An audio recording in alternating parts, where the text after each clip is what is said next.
Good Gabs, sponsored by Skillskin, a nonprofit organization empowering individuals with disabilities through employment.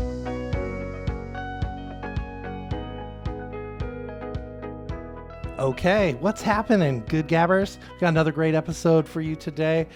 You know, today our guest, he's definitely not a myth, but he's certainly a legend. It's Dave Sposito. Thanks for coming. Oh, thank you. Yeah, so Dave, tell us about Christmas Wish. Oh, Christmas Wish is great. We're going into, well, officially we've started, so it is our 28th year. 28? 28 years, yeah. And it goes all the way back to the early 90s.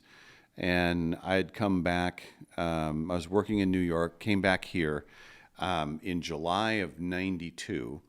And they had, the station had already had like a built-in Christmas charity type thing. And that was us living in the old Bon Marché window.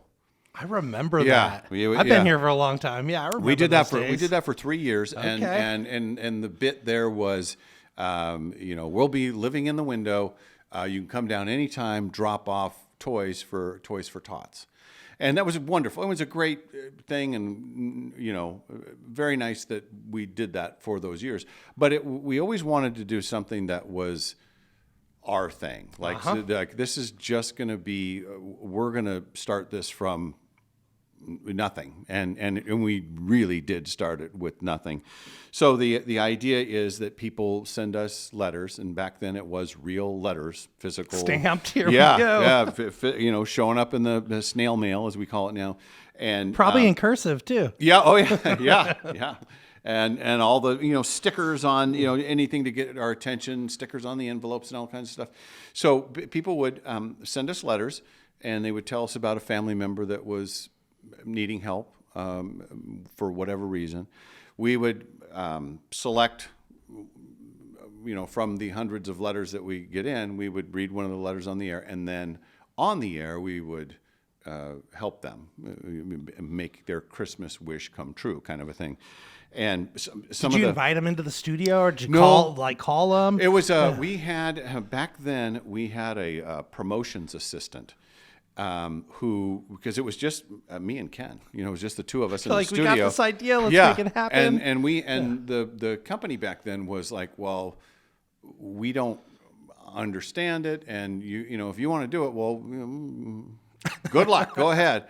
And so it in its most primitive form. I mean, we started with me and Ken. We'd take turns on weekends reading letters. Like we'd take a box of letters home, and then say, well, out of this batch of 40, here's a couple that we might use, and that kind of thing.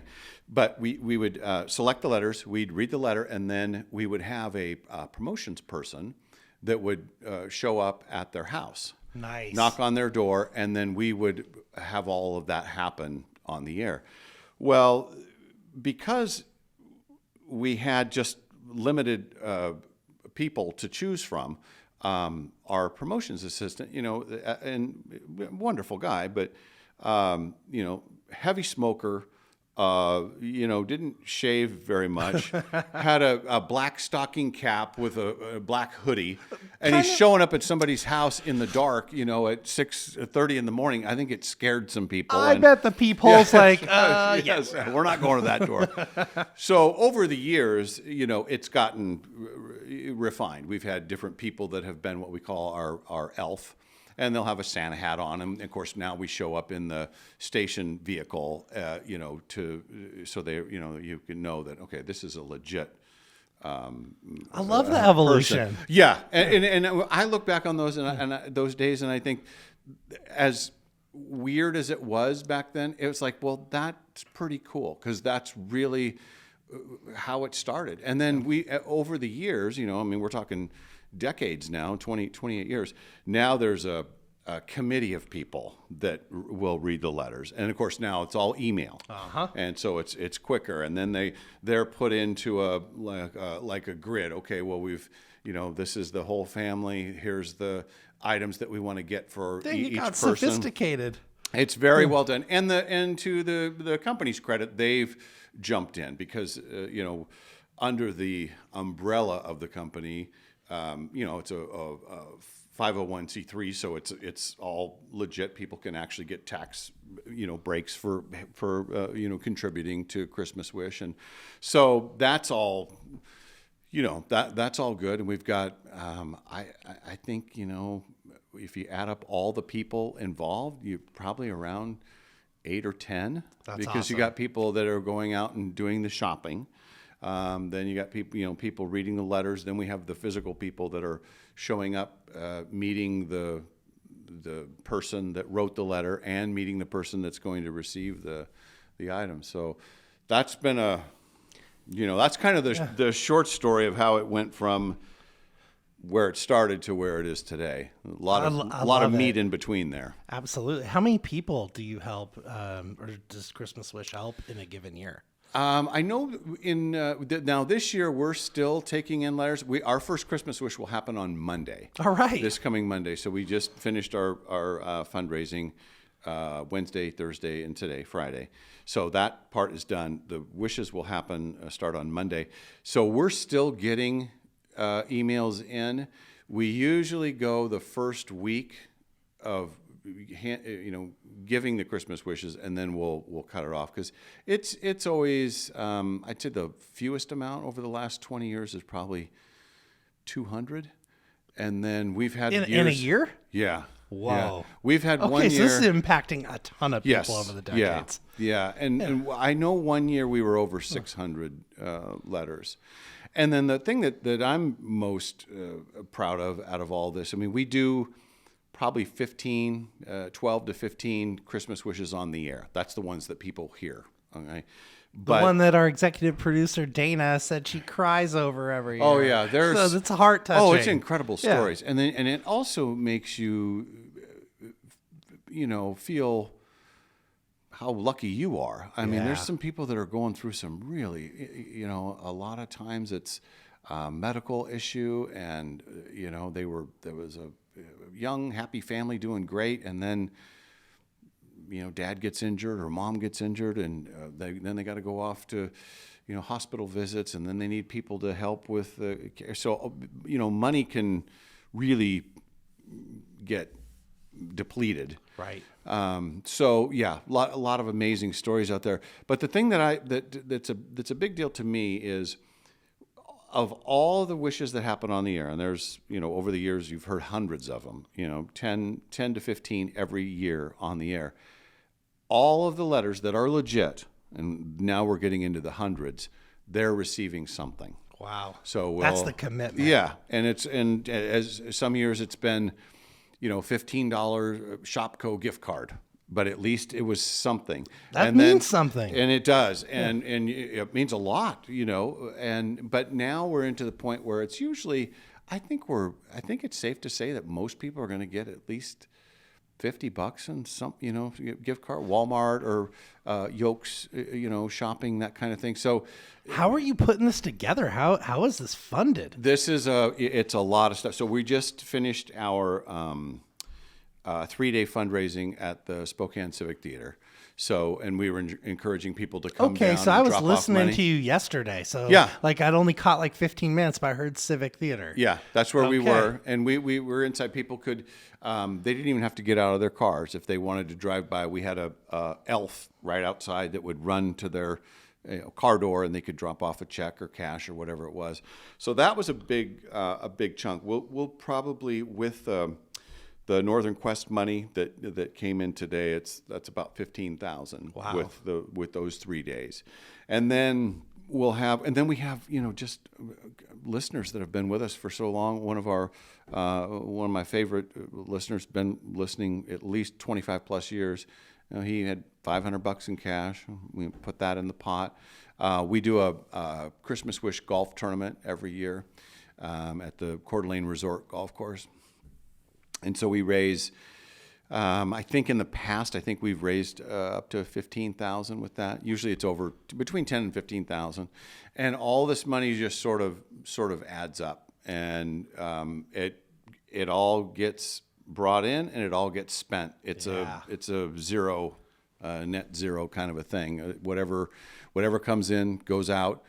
The people, do the work. It's part of the job. That's so cool. And just, bringing your listeners with you and Yeah. saying, we get to do this together. We're going to help, make someone's, Christmas a little brighter. And it's what's really cool is, and this has happened multiple times, where we have helped someone with a Christmas on the air.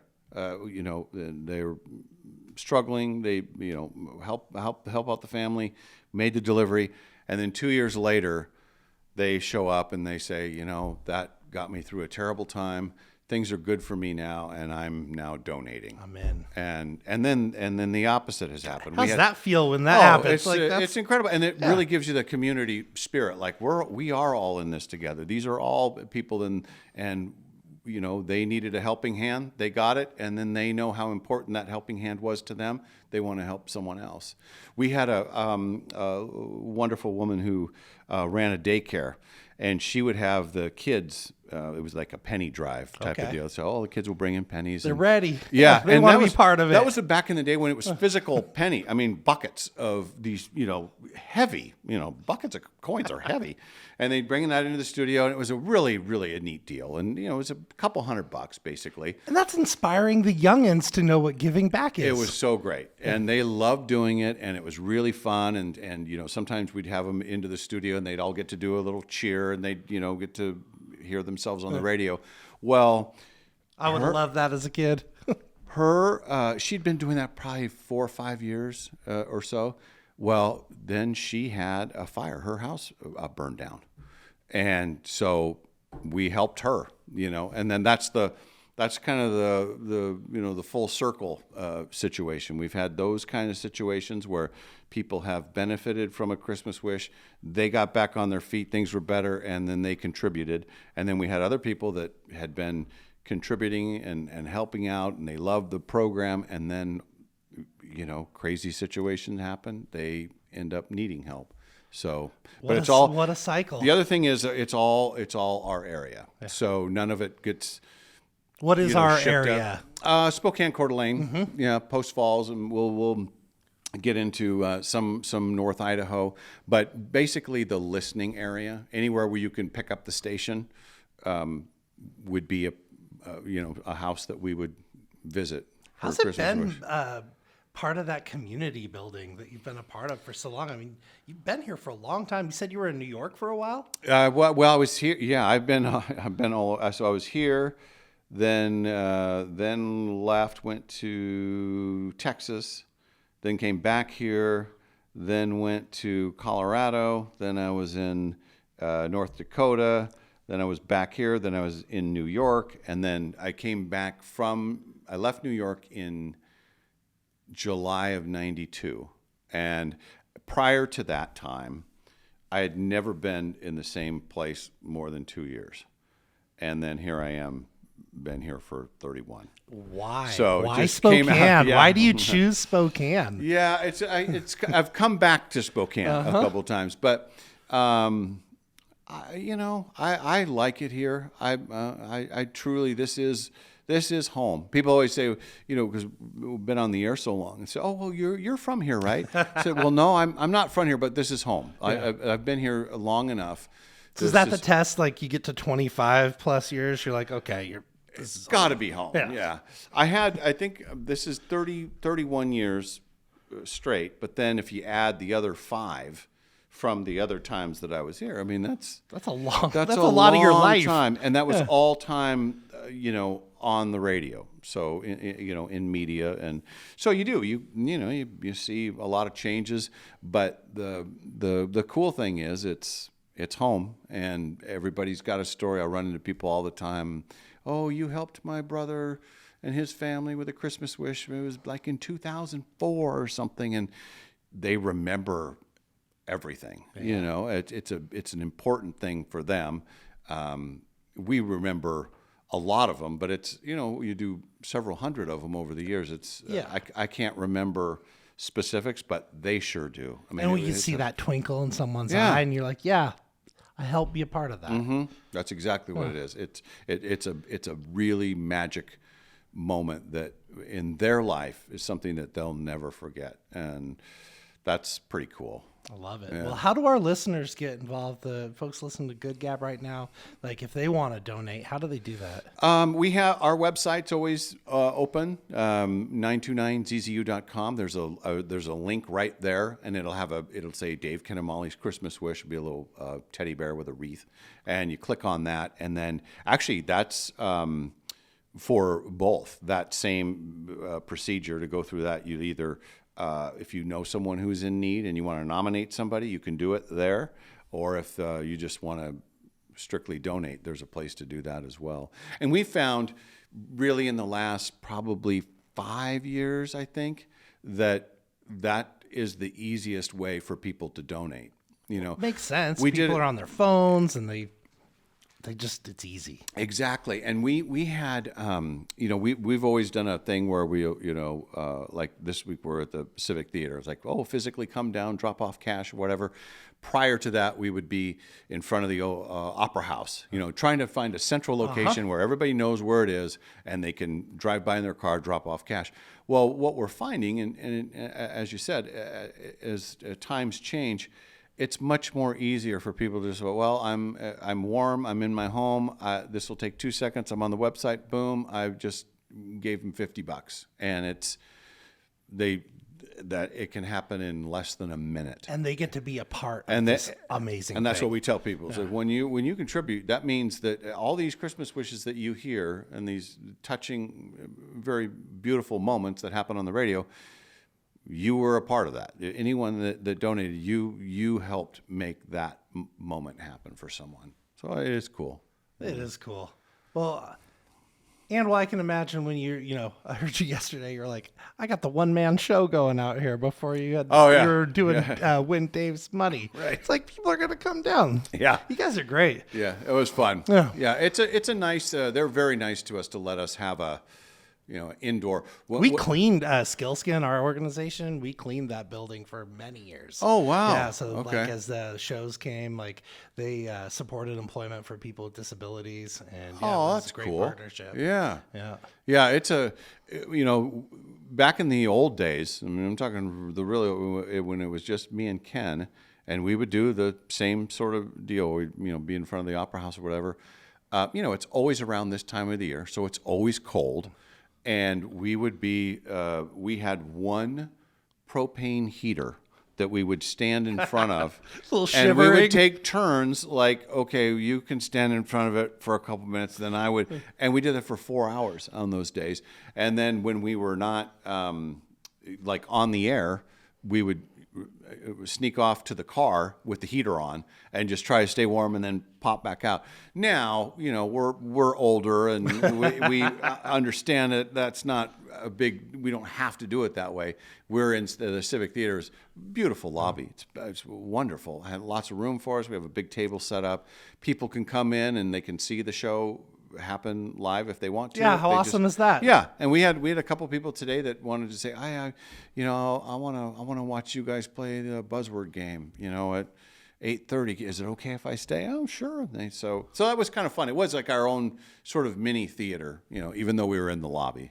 Well, I love that so much. I got a personal question. So, does everyone want you on their trivia team? Oh. Well, I have done a few of those, and I always tell people on the Win Dave's Money, and I do like trivia, and I would say I'm better than most, above average. I believe that. But I also have to admit that I'm on my home court every day. I'm usually in the studio where I'm very comfortable. I can hear all the questions. It's very easy.